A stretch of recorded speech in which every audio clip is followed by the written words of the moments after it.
नमस्ते everyone, Monika astrology में आपका बहुत बहुत स्वागत है। आज हम चर्चा करेंगे तुला लग्न की। तुला लग्न वालों के लिए सितंबर के महीने में किस तरह की परिस्थितियां होने वाली है, आज उसकी पूर्ण चर्चा करेंगे। देखिए, सितंबर महीने में तुला लग्न के अंदर 6 सितंबर से शुक्र आपके 12वें भाव से लग्न में आ जाएगा। देखिए, लग्न में लग्नेश का होना ये एक बहुत ही बेहतरीन परिस्थिति है। पिछले कुछ महीनों से शुक्र की परिस्थितियां डिस्टर्ब थी। उसके कारण क्या हो रहा है, तुला लग्न का स्वामी जो होता है वो होता है शुक्र, और वो जब 12वें घर में था और मंगल के साथ था और काफी नीचस्थ पोजीशन थी, तो जब इस तरह की परिस्थितियां पहले वो कर्क राशि में भी काफी डिस्टर्ब रहा है, तो देखिए इस कारण से क्या हुआ है कि आपके अंदर एक निराशावादी स्वभाव में एक एटीट्यूड आ गया था। तो वो चीज में से निकलने में ये आपको बहुत मदद करेगा। पिछले महीने काफी ऐसी समस्याएं थी जिसके कारण आप काफी डिस्टर्ब थे, बट अब आत्मविश्वास के अंदर बढ़ोतरी होगी। आप कोई भी प्रेजेंटेशन के लिए जाते हैं या आप कोई इंटरव्यू के लिए जाते हैं, तो उसके अंदर आप अगर कोई 2-3 चीजों का जवाब आपने गलत भी दे दिया, फिर भी आपका प्रभाव जरूर पड़ेगा, आपका सिलेक्शन 100% होगा। प्लस आप कोई भी प्रेजेंटेशन में जाते हैं तो आपके आत्मविश्वास की चरम सीमा बनी रहेगी। पूरा ही महीना आफ्टर 6 सितंबर बहुत अच्छी परिस्थिति है, और लग्नेश का लग्न में होना आपको हर तरह की सफलताएं देता है। आपको इंटरेस्ट आएगा नई नई चीजों में, आपको नई नई चीजें खरीदने की भी इच्छा होगी, आपको अच्छी चीजों के प्रति आपको विचार भी काफी पॉजिटिव आएंगे। तो ये एक बहुत अच्छी परिस्थिति है। अगर ये शुक्र से लग्न में कनेक्टेड है, इस कारण से मैं ये भी कहूंगी कि आप कोई भी अगर बिजनेस कर रहे हैं तो उसमें भी आपको काफी सफलताएं मिलेगी, काफी फाइनेंशियल गेन्स मिलने की बहुत ही संभावनाएं हैं। सबसे अच्छी चीज ये है, अगर कोई ऐसी शुरुआत करना चाहते हैं तो भी कर सकते हैं, आपके आत्मविश्वास को बना रखेगा। सेकंड हाउस में केतु है, और ये जो सेकंड हाउस है उसका स्वामी मंगल होकर खुद से 11वें भाव में, मगर ये एक तरह से 12वां भाव है, तो वो व्यय भाव में है। देखिए, व्यय भाव के अंदर जाना, आपकी इनकम बनी हुई है, इनकम में कोई कमी नहीं है, मगर ये जो 12वें घर में जाने के कारण आप अपने खर्चों से बहुत परेशान रहेंगे। मैं आपसे यही कहूंगी, लग्जूरियस खर्चों से बचिएगा। कुछ ऐसे भी खर्चे आपको जिम्मेदारी के रूप में उठाने पड़ सकते हैं, उससे भी आप काफी फाइनेंशियल बर्डन महसूस करेंगे, क्योंकि खर्च बहुत बने हुए हैं। और कुछ खर्च इन्वेस्टमेंट के रूप में भी बने हुए हैं, आप रियल एस्टेट में भी काफी इन्वेस्ट करेंगे, इस तरह का कोई भी कार्य होगा उसमें भी आपको खर्च बना रहेगा।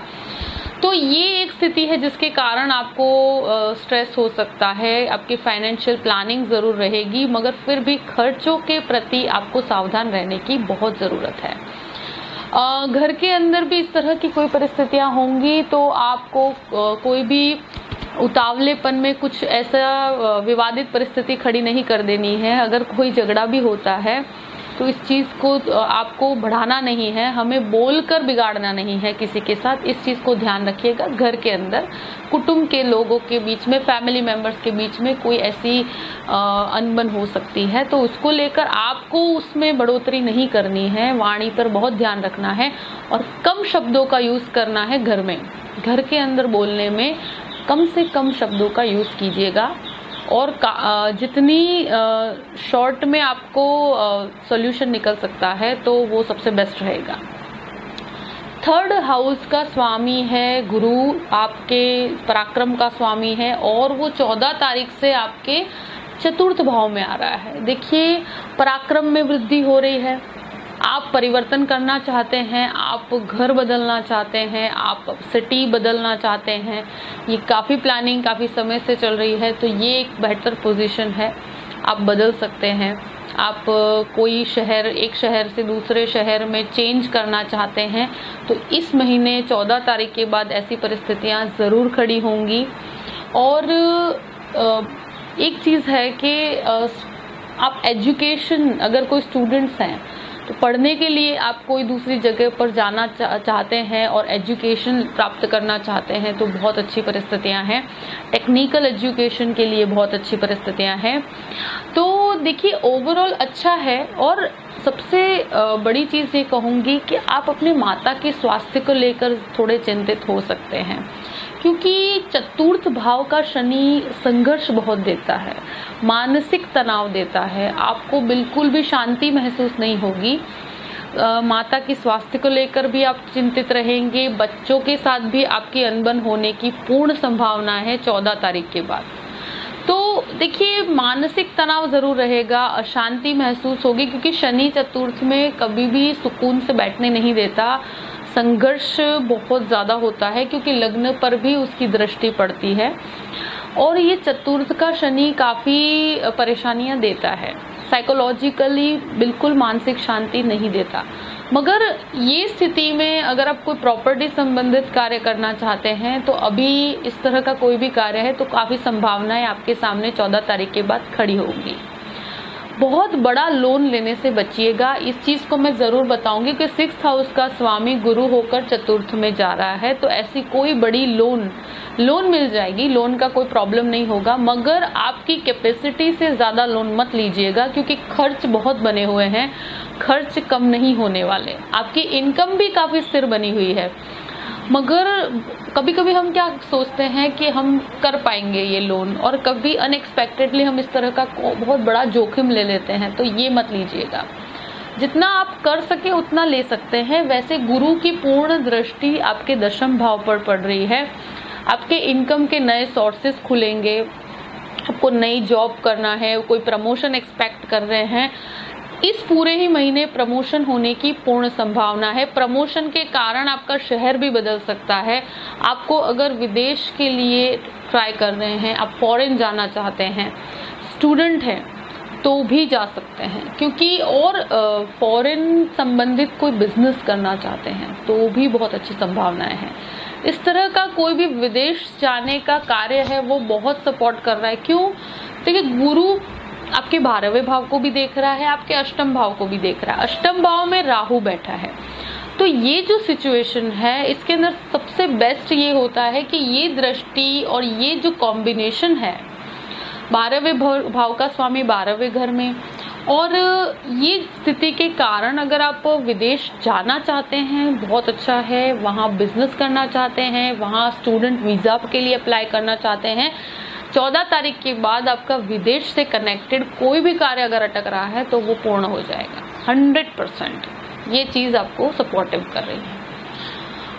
देखिए 5वें घर का स्वामी शनि है और वो चतुर्थ में है। बच्चों के साथ अनबन हो सकती है, विचार मतभेद हो सकते हैं। स्टूडेंट्स अगर कुछ पढ़ने लिखने के लिए कहीं पर भी अगर जाना चाहते हैं, बहुत अच्छा, एजुकेशन सेक्टर वालों के लिए बहुत अच्छा टाइम है, करना चाहिए। रिसर्च, एनालिटिकल रिसर्च का कोई कार्य करते हैं उसके लिए बहुत अच्छी परिस्थितियां हैं। देखिए 7th भाव का स्वामी मंगल है जो 12वें भाव में गया हुआ है, खुद से 6ठे घर में। ये एक कहते हैं अब विदेशी बिजनेस के अंदर या एक्सपोर्ट का कोई कार्य करते हैं, बहुत अच्छी परिस्थितियां हैं। एक तरह से देखिए कोई भी जब सप्तमेश जाकर 12वें घर में जाता है तो बिजनेस के खर्च बहुत बढ़ जाते हैं और अनएक्सपेक्टेड एक्सपेंसेस भी बढ़ जाते हैं। मगर स्वगृही बुध होने के कारण काफी सपोर्ट रहेगा, फाइनेंशियल प्लानिंग बहुत अच्छी कर पाएंगे, इसलिए कोई ऐसी डरने वाली बात नहीं है। बस सोच समझ के कार्य कीजिएगा। आप अपनी पत्नी के साथ भी बिजनेस कर सकते हैं, वो भी एक बहुत अच्छी परिस्थिति है। कंसल्टिंग संबंधित कोई भी कार्य करना चाहते हैं, बहुत अच्छा है। कमीशन संबंधित कार्य, वो भी प्रॉपर्टी डीलिंग का कोई कार्य है, वो बहुत अच्छा है। फिर कंस्ट्रक्शन मटेरियल्स का कोई भी कार्य करना चाहते हैं, बहुत अच्छी परिस्थितियां हैं। मगर मैंने यही कहा कि खर्चों पर काफी कंट्रोल रखना है और अनएक्सपेक्टेडली आपको ऐसी कोई स्थिति में ना आ जाए, इसलिए मैंने आपको पहले से सतर्क कर दिया है। राहु जो है आपको 8वें घर का है, आपको विदेश संबंधित लाभ बने हुए हैं। आप रिसर्च के लिए, एनालिटिकल रिसर्च के लिए बाहर जाना चाहते हैं, बहुत अच्छी परिस्थितियां हैं। उसके लिए कोई लोन करना चाहते हैं तो भी कर सकते हैं। देखिए, दशम भाव जो होता है उसके अंदर गुरु की दृष्टि 14 तारीख के बाद पड़ रही है, तो आपके कार्यस्थल में कितने ही प्लॉटिंग हो रहे हो, कुछ भी हो रहा हो, पर उसके अंदर आपका प्रमोशन 100% होने की, इस महीने आपका प्रमोशन आफ्टर 14th होने की संभावना बहुत ज़्यादा हो जाती है। पूरा ही महीना काफ़ी अच्छा है, प्रेजेंटेबल है। आप कोई नया कार्य शुरू भी करना चाहते हैं तो बहुत अच्छी परिस्थितियां हैं। सूर्य 11वें भाव में 17 दिन का शुरू का जो सूर्य है बहुत अच्छा है। देखिए, लाभ स्थान का स्वामी लाभ में ही बैठा है, तो ये एक बहुत बेस्ट पोजीशन मैं मानूंगी, क्योंकि ये 17 दिन का बेस्ट यूज आपको करना भी चाहिए। आप जो भी गतिविधियां करना चाहते हैं कर सकते हैं, आपको काफी सपोर्टिव पोजीशन है, गवर्नमेंट सपोर्ट भी आपको प्राप्त हो रहा है। देखिए, 12वें घर में बुध और मंगल आपके फाइनेंस को काफी बैलेंस भी कर रहा है ये बुध, मगर आप परेशानियों में जरूर पड़ेंगे, क्योंकि 17 तारीख के बाद सूर्य भी 12वें घर में जाएगा। आपको अनिद्रा की समस्या हो जाएगी, क्योंकि आप फाइनेंस को लेकर काफी चिंतित रहेंगे और उसके कारण अनिद्रा की समस्या हो सकती है, तो ये मत कीजिएगा। देखिए, स्वास्थ्य के साथ कोई भी समझौता नहीं होना चाहिए।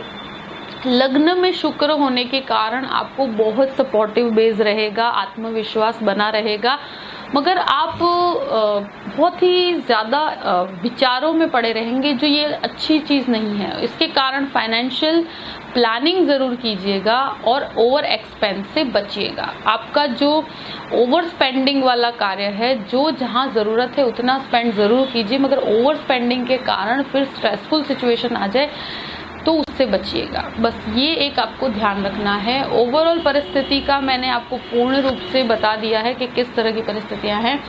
देखिए, तुला लग्न वालों के लिए एक रेमेडी जरूर बताना चाहूंगी। One of the best remedy, शुक्रवार के दिन खीर जरूर खाइए। ये एक ऐसी चीज है, लगेगा कि ये क्या है, मगर शुक्रवार के दिन खीर खाने से आपको शुक्र बहुत अच्छा होता है। ये मेरा पर्सनल एक्सपीरियंस भी है और मैं काफ़ी लोगों को ये रेमेडी बताती भी हूँ।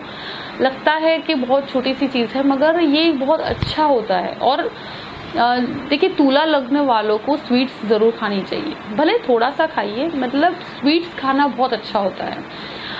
जीवन में मधुरता आती है और कुछ अच्छे अच्छे विचार आते हैं, आपके साथ अच्छी चीजें होना शुरू हो जाता है और एक पॉजिटिविटी आती है।